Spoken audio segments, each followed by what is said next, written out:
Welcome to AP Workshops, welcome to the next update on the RS457.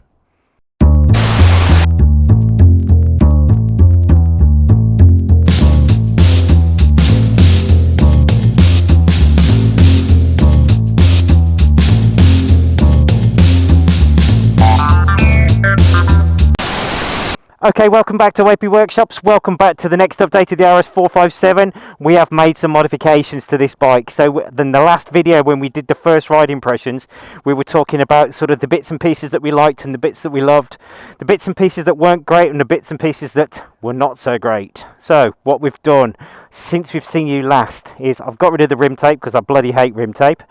So that's all gone. We've got that rear shock absorber. Now this is an RS660 rear shock absorber that basically isn't super, well, it isn't actually designed for that particular bike, for the 457, but it fits. We've made some modifications to it. It's only the bushings on each end that are slightly different, and we've mounted it onto the rear footrest exactly the same as it would be if it was sorted out in any if it was fitted to the 660, no problem. So that's all done, and we've got a radial master cylinder on the front. So basically we've gone from a 30mm master cylinder, which is the standard integrated reservoir master cylinder, to a radial style with an external master cylinder. So I can get the height. I don't know if anybody else of you or any of you other guys that have got 457s have got, but the lever heights don't quite, I can't quite adjust it because I'm quite sort of, well, I'm not tall, but I'm 5'10", and my levers were too high. I wanted to lower them slightly, and I couldn't do that because of the integrated cylinder. So we found a 14mm, which is the closest we could find, 14mm radial style master cylinder fitted. So I'm going to go through, well, this is kind of going to be the first impression ride as it goes, because we haven't ridden this effectively so far with that on it and with that shock absorber on it. So I'm going to stop rattling and let's go for a ride. Okay, let's go. Okay, let's go. I've got to be honest with you, how many miles have I put on this bike now? I've put 361.4 miles on it. I don't do a lot of miles a year, but I've done 364 miles on it, 0.1 miles on it in 2 weeks. This is a miracle for me. I don't do these kind of distances or do these kind of miles normally on bikes. As it sits, I ride everybody else's bikes lots. In fact, I don't. I ride everybody else's bikes every day. And I ride it on the road test route, which is about 10 miles every day, but I don't ride my own stuff. With that in mind, I've gone through this one, no problems. So, the shock absorber I can feel straight away, and the master cylinder, I've got the lever set up, and I've been kind of, when I was fitting it, I was giving it a squeeze to see what's going on, but let's go for a ride and see what gives. I'm so excited, and I just can't hide it. Okay, first impressions on this rear shock absorber. Let's have a look at what's going on. Okay.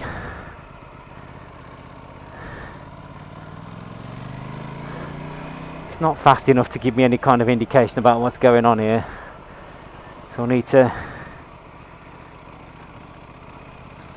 work out what's going on. I can feel it's a little bit firmer, because now basically the shock absorber that we fitted from the 660, the Razor R from K-Tech, was basically three-way adjustable, which means we've got adjustability for rebound damping, compression damping and preload, whereas the standard shock absorber in the back, which I thought was absolutely nasty, oh Christ, I can feel the difference. So basically it's only adjustable for preload as it goes. I could definitely feel it feels a little bit firmer, definitely. That's much more like it. Okay, and it's got, oh Christ, okay. So I had to adjust my line then, no problems. The reason being is, by the fun of things, yeah, that's it. Oh, Christ, that's astonishing. That's absolutely astonishing. Oh my God, as it goes, that just held its line on the corners. So what I've been doing in the past is, when you've been going through a corner, you put the power on through a corner and you can feel the back end squat, and the back end squats and pushes the front wide, and when it pushes the front wide you have to compensate by steering differently. And because you're steering, you kind of just do it automatically now. You don't worry about it or anything along those lines, you just do it. That was, I don't know if I'm over analysing this, but let's see what I can do. what I'm going to do is I'm not going to go the usual road test route. I'm going to take this around some of the islands around and in locally, and let's see what gives.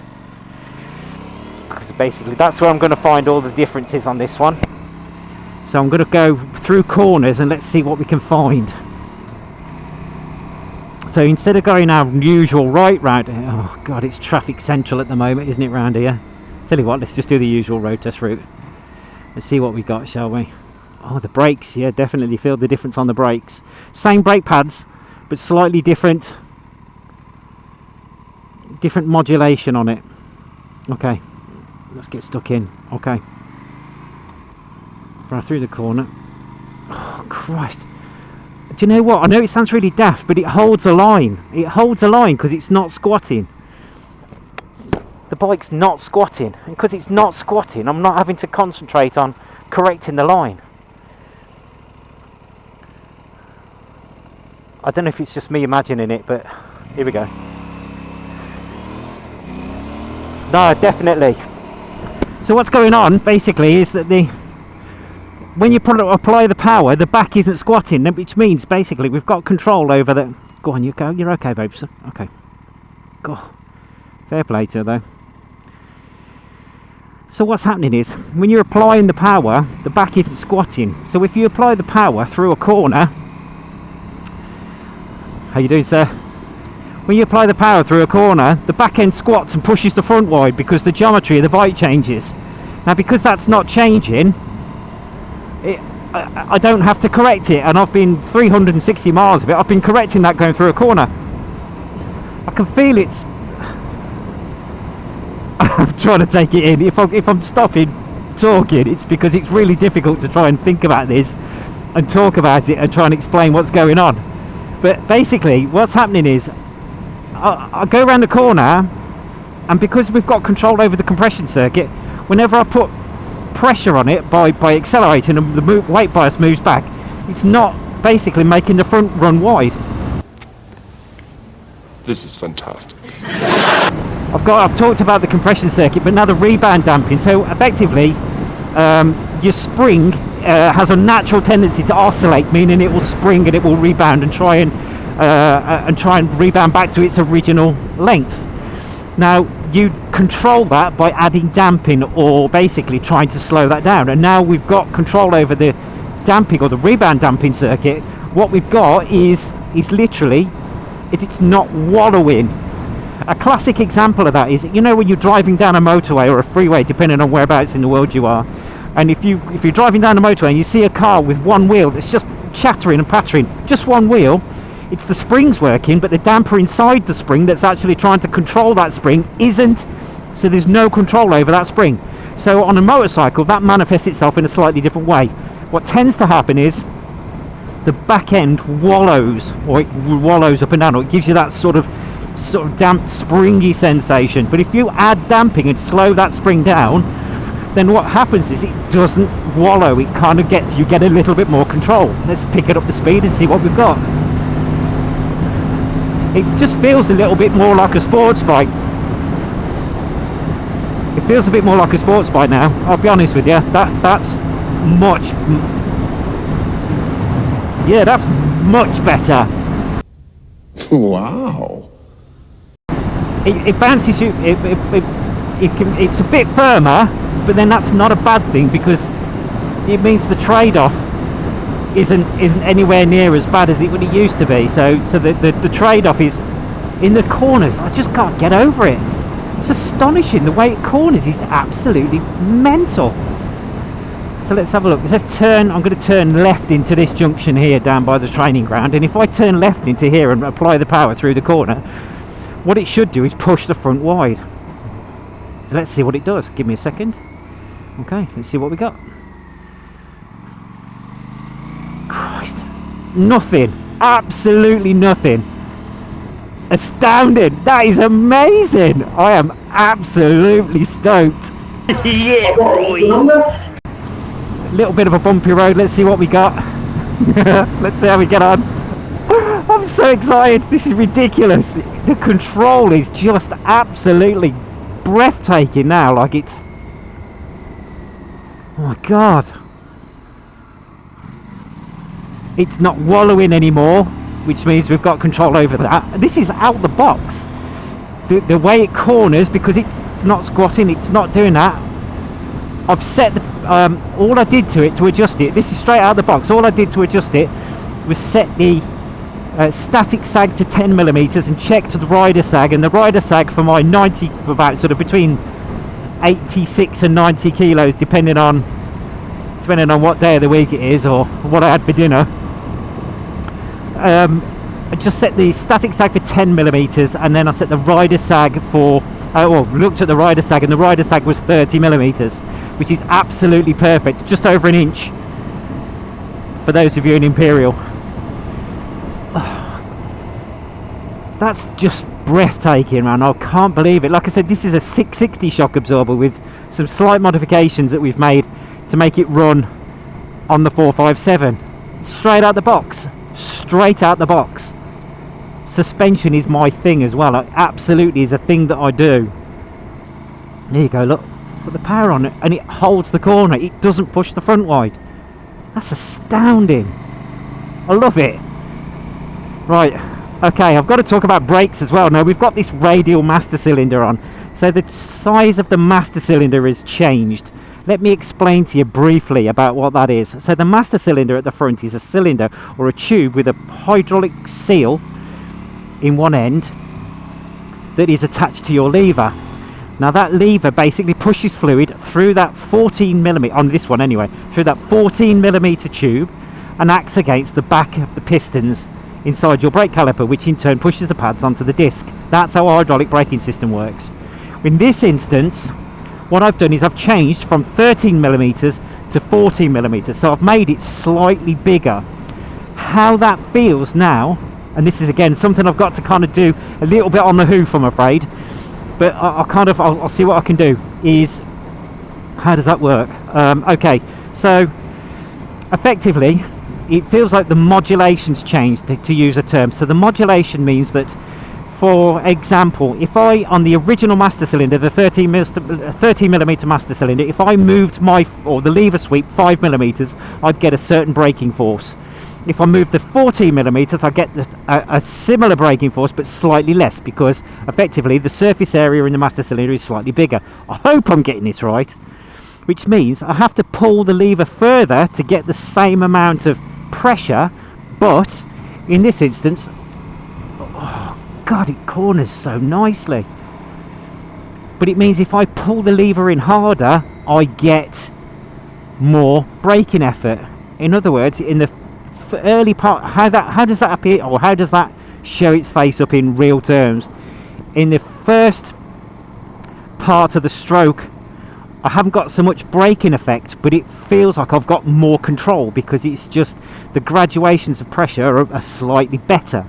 So it feels, because I've not gone massively bigger, I've only gone a millimetre bigger, but it feels like I've got to move the lever slightly further to get the same braking effect, but it means I've got better control, which is going to show itself up. Just open it, it's a bit of a warm day today, but it should, in theory, mean I've got better control if I've got a pillion on, for example. Check this out, though. First of all, you're throwing too many big words at me. Okay, now. Pillion on a 457. Do you know what? That's worth a try, actually. Let's I wonder if we could do that. I wonder if we should try that and see how that works. See what we've got. Now we've got this shock absorber, it would actually work. But basically, if we've got an example, if we've got a pillion on, then what we can do is make sure that we've got that, not when we've got maximum braking force, but when we've got partial braking force, we've got a little bit more control, better modulation. I don't know if that makes sense, and I'm sure somebody out there is going to prove me wrong, but do you know what? I'm trying to do it on the hoof a little bit. I think I've got it right, but no problems. The engine's freeing up as well, which is nice. So, because we're going off, I've got these 300 miles. I'm thinking about just doing an oil change anyway as it goes, but we've done these 350 odd miles. And what I'm trying to do is, I can feel the engine freeing up. It's certainly freed up really nicely in the first 20 to 30 miles when I was riding it. I could feel it getting better and better. No loosey-goosey in the last sector there. But every now and again I just rev it a little bit further than I would do and just bring it in nice and gently. I've not run a bike in before. The 660 just got I just full send all the way from the start, no problems. Couple of heat cycles, drop the oil, boom, away we went. On this one, I've really run it in carefully because I don't know what's going on. I just wanted to see if it did feel like it did make a difference. I don't know if it has or not, because I've not absolutely opened it up yet as it goes. I'd just rather sort of take it, I don't know why. But I can feel it freeing up, and I can feel the engine getting freer. I wonder if we should try a bit of two up on it. Let's try filming it two up. We could try that. See how this bike handles that. So a massive thank you as well to people on the Facebook groups and stuff like that are really excited about the 457 stuff. I've got to be honest with you, I'm quite smitten by this little bike. I think it's absolutely amazing. I absolutely love it. I'm quite taken by it. It's quite a thing. I can't remember, other than the 660. I can't remember being quite so overly enthusiastic. I think the term's overly enthusiastic at this point in time. I can't quite remember being as overly enthusiastic about a bike as I have been on this. This little part of the road test route here, it's just a little handling test that I've got. It's perhaps not strictly the right thing to do, but do you know what? I don't mind. And the people around here ain't going to mind either, because I'm quiet and everything's cool and I'm being sensible. But if I go into this road here, through this estate, then basically I can test this shock absorber and this handling on it. Oh Christ, that is out. It's amazing. Oh my God, look, I haven't got to correct the line. I can put the power on, watch this. It doesn't run wide where I don't want it to. It just held the line, which is exactly what it needs to be. That's exactly what it did. If I had the old shock on there, that would have pushed the front wide because it was compressing. Push the front wide, boom, that's it. Lost your line. You have to overcompensate for it, or you have to recompensate for it. Here we go again. Let's try again. See what we've got, because this tightens up here. I know it does. So this tightens up. Nothing. Here's some quick lefts and rights here. Left. Oh my God, this is amazing. I just hate that brake pad material. The brakes are great. The brake pad material, the brake pads have got to go. That grinding is really upsetting me. But that has got to go, so I am going to get that dealt with. Absolutely, I'm going to get that dealt with. We've already got some SBS brake pads on order. The standards in it are Brembos. I've pulled them out and had a quick look. They actually look really clean, but it's just the grinding on them. So for me, I don't know if anybody, I mean, let me know what's going on. Let me see if you have a look, or have a list of, we read the comments, no problems. Have a quick look in the comments, put down there, have you found out anything with your brakes on there? Are they grindy? Are the brake pad material? What's the situation? Let me know, because at this point in time, I'm all ears. This is completely new. I've got nobody to talk to about this. There's another guy who basically has been in touch with us about the brakes, Andy Yarworth. Andy, hope you're well, mate. It's really good to talk to you. Thank you very much for being in touch. And but anybody else that wants to get in touch with us about 457s, I am all ears, because I think at this point in time these bikes are cool as, and I'd really like to sort of talk to other people about their experience with them. I think the 660s are just sort of probably a fantastic bike, and there's probably a lot of guys out there that have already got them that are talking about them and bits and pieces. But the 457 is just something. It's not many people are talking about them at the moment, and I'm all ears, absolutely all ears. Dave Hudson, Dave, I hope you're well, mate. Thank you very much for talking to us on the AP Workshops Facebook page. That is fantastic, and it's lovely to talk to you, mate. The modifications that we're making to this, I hope you're up for it, because you've been watching what's been going on. I've been watching your progress, because I'm really keen to see how you're getting on with it. With that in mind, we are nearly home, so I'm going to give you the kind of the finish up as it goes. I am super grateful. I appreciate you guys like crazy. I am so grateful to you. every one of your subscribers on this YouTube channel. Thank you so much. Please don't forget to share, like and subscribe. If you want to get in touch with us at AP Workshops, you can get in touch with us, no problems. Sales at apworkshops.co.uk. We spend plenty of time sat in front of the computers answering emails for people. It is no problem at all. We've got guys that we've spoken to from all over the world. French Polynesia was a good one. I spoke to a guy from Israel yesterday. How cool is that?